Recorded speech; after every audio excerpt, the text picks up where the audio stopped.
Yes, hello everyone. तर आज आपण पाहणार आहोत MST CET कॅप राऊंडसाठी कसं रजिस्ट्रेशन करायचं आहे. स्टेप बाय स्टेप सर्व प्रोसेस पाहणार आहोत आजच्या या व्हिडिओमध्ये.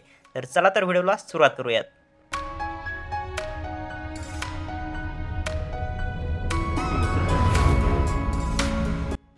तर गुगलला यायचं आहे, सर्च करायचं आहे MST CET. MST CETची ऑफिशियल वेबसाईट येईल cetcell.mahacet.org. यावर क्लिक करायचं आहे. क्लिक केल्यानंतर अशी तुमच्या पुढे वेबसाईट ओपन होईल. तर इथे पहा, सेकंड ऑप्शन आहे CET cell examination portal for AY 2025-26. या सेकंड नंबरच्या ऑप्शनवर क्लिक करायचं आहे. तर त्यानंतर असं पेज ओपन होईल. तर तुम्हाला इथे ईमेल ID आणि पासवर्ड टाकून लॉग इन करायचं आहे. तर तुम्ही MST CETला एक्झाम फॉर्म भरताना जो ईमेल ID आणि पासवर्ड टाकला तो टाकून इथे साइन इन करून घ्यायचा आहे. तर असा इंटरफेस तुमच्या पुढे ओपन होईल. तर इथे सेकंड नंबरचा ऑप्शन आहे centralise admission process CAP registration. तर यावर क्लिक करायचं आहे. क्लिक केल्याच्यानंतर फर्स्ट ऑप्शन आहे UGमध्ये बॅचलर ऑफ इंजिनिअरिंग. यावर क्लिक करायचं आहे. क्लिक केल्यानंतर असं पेज तुमच्या पुढे ओपन होईल. Have you appeared for PCM MST CET 2025. तर इथे येसवर क्लिक करायचं आहे. तर त्यानंतर PCM MST CET 2025 application number टाकायचा आहे. तुमच्या स्कोर कार्डवर ॲप्लिकेशन नंबर आणि रोल नंबर असेल तो पाहून व्यवस्थित टाकून घ्यायचा आहे. त्यानंतर PCM MST CET 2025.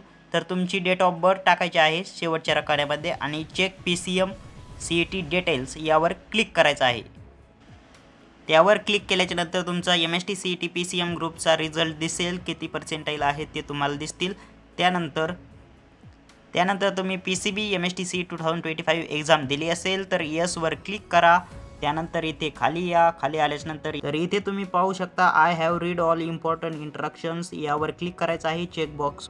तर त्यानंतर सेव्ह अँड प्रोसीडवर क्लिक करायचं आहे. तर क्लिक केल्यानंतर ऑल इन्फॉर्मेशन मनाने येईल ते तुम्ही चेक करायचं आहे राईट आहे का कशी. तर सर्व इन्फॉर्मेशन चेक करून घ्यायची आहे. तर लास्टला इथे कॅप्चा दिलेला आहे तो कॅप्चा टाकून सेव्ह अँड प्रोसीडवर क्लिक करायचा आहे. क्लिक केल्यानंतर तुमचा जो रजिस्टर्ड मोबाईल नंबर आहे त्यावर OTP जाईल. तो OTP टाकून व्हेरीफाय OTPवर क्लिक करायचा आहे. तर त्यानंतर तुमचा ॲप्लिकेशन ID जनरेट झालेला तुम्हाला दिसेल. त्यानंतर खाली यायचं आहे. खाली आल्याच्यानंतर इथे पहा proceed to complete application form. यावर क्लिक करायचं आहे. तर त्यानंतर असं पेज तुमच्या पुढे ओपन होईल. तर पहिलं आहे फिजिकल स्क्रुटिनी मोड आणि दुसरं आहे ई स्क्रुटिनी मोड. तर तुम्हाला फिजिकलच स्क्रुटिनी मोड चूज करा, कारण की लवकर डॉक्युमेंट व्हेरीफाय होतात आणि तुम्हाला ते कॉलेज इंजिनिअरिंग कॉलेजमध्ये जाऊन व्हेरीफाय करावं लागतात. आणि ई स्क्रुटिनी म्हणजे ऑनलाईन डॉक्युमेंट तुम्ही अपलोड करून व्हेरीफाय करू शकता, पण खूप टाईम लागतो. त्यामुळे तुम्ही फिजिकल स्क्रुटिनी मोड हा सिलेक्ट करायचा आहे. तर तुम्हाला फिजिकल स्क्रुटिनी अँड प्रोसीड यावर क्लिक करायचं आहे.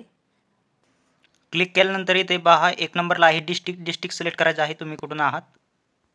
सिलेक्ट केल्याच्यानंतर स्क्रुटिनी सेंटर कोणतं आहे, कोणतं पाहिजे आहे ते तुम्ही सिलेक्ट करायचं आहे. तर स्क्रुटिनी सेंटर हे सध्या चलत नाही आहे. 2-3 दिवसात हे पण चालेल. तर आज पहिलाच दिवस आहे त्यामुळे वेबसाईटवर चालत नाही आहे ते. तर इथे तुम्हाला क्लिक करायचं आहे fill and edit application form. इथे क्लिक करायचं आहे. तर क्लिक केल्याच्यानंतर तुम्ही 10सुद्धा महाराष्ट्रामधून केली असेल आणि 12सुद्धा महाराष्ट्रामध्ये झाली असेल आणि डोमासाईलसुद्धा महाराष्ट्रामधला असेल तर तुम्ही ऑप्शन Aला सिलेक्ट करायचं आहे. ऑप्शन Aला सिलेक्ट केल्यानंतर खाली यायचं आहे आणि सेव्ह अँड प्रोसीडवर क्लिक करायचं आहे. तर हे type of document required uploading. तर तुम्ही काय करायचं आहे, कोणतं सर्टिफिकेट तुमच्याकडे आहे ते तुम्ही सिलेक्ट करून इथे नेक्स्ट करू शकता. त्यानंतर आहे select from which candidate has passed SSC. तर तुम्ही 10वी कुठून उत्तीर्ण केलेले आहे तर तुम्ही इथे सिलेक्ट करायचा आहे कोणता जिल्हा आहे तुमचा. त्यानंतर आहे select district from which candidate has passed SSC. तर तुम्ही कोणत्या डिस्ट्रिक्टमधून 12th पास झालेला आहात तर तो जिल्हा इथे निवडायचा आहे. त्यानंतर आहे select taluka from which candidate has passed SSC. तर तालुका निवडायचा आहे.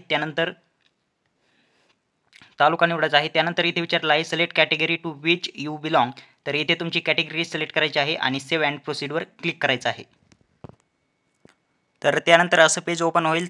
इथे आहे पर्सन विथ डिसॅबिलिटी. तर अप्लाइड असाल तर तुम्ही तुमच्या पद्धतीने ऑप्शन सिलेक्ट करू शकता. तर इथे मी नॉट ॲप्लिकेबल केलं आहे. हे पॅरेंट डिफेन्स प्रोफेशनल. तर इथे मी नॉट ॲप्लिकेबल केलं आहे. तर इथे इन्कम आलेली आहे आपली. त्यानंतर आहे TWS. तुम्हाला अप्लाय करायचे का TFWSने. तर मी नो करीत आहे. तर तुम्हाला करायचं असेल तुम्ही करू शकता.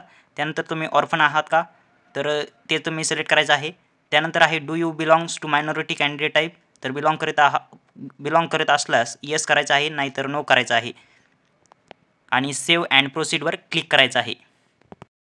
त्यानंतर पहा असं पेज ओपन होईल. तर तुम्हाला SSC बोर्ड इथे निवडायचं आहे. त्यानंतर पासिंग इयर कोणता आहे ते निवडायचं आहे. त्यानंतर सीट नंबर टाकायचा आहे. त्यानंतर इथे मार्क्स टाकायचे आहेत, ज्या ज्या विषयाचे आहेत ते विषय दिलेत तिथे, आणि इथे शेवटला तुमचे टोटल मार्क्स आणि इथे टोटल मार्क्समधून किती मार्क पडले होते ते तुम्ही इथं टाकायचं आहे. पर्सेंटेज तुमचं ॲटोमॅटिक येईल. तर इथे तुम्ही टाकायचं आहे तुम्ही HSC केलेले 12th पास आहात का, डिप्लोमा आहे का, हॉलकलायझेशन आहे. तर HSC आपण सिलेक्ट केलेलं आहे, तर इथे इंडियन करायचं आहे. त्यानंतर इथे SSC बोर्ड निवडायचं आहे. बोर्ड निवडल्याच्यानंतर इथे पासिंग इयर, सीट नंबर आणि कॅन्डिडेट नेम ॲज मार्कशीटवर जसं नेम आहे तसं इथे टाकायचं आहे. त्यानंतर HSC पासिंग स्टेटस म्हणजे पास आहात का फेल आहात ते तुम्हाला सिलेक्ट करायचं आहे. तर पास असाल तर पासवर क्लिक करायचं आहे. त्यानंतर इथे मार्क्स टाकायचे आहेत. मार्क्स टाकल्याच्यानंतर इथे तुम्ही ऑदर डिटेल्स तुम्ही भरू शकता आणि सेव्ह अँड प्रोसीडवर क्लिक करायचं आहे.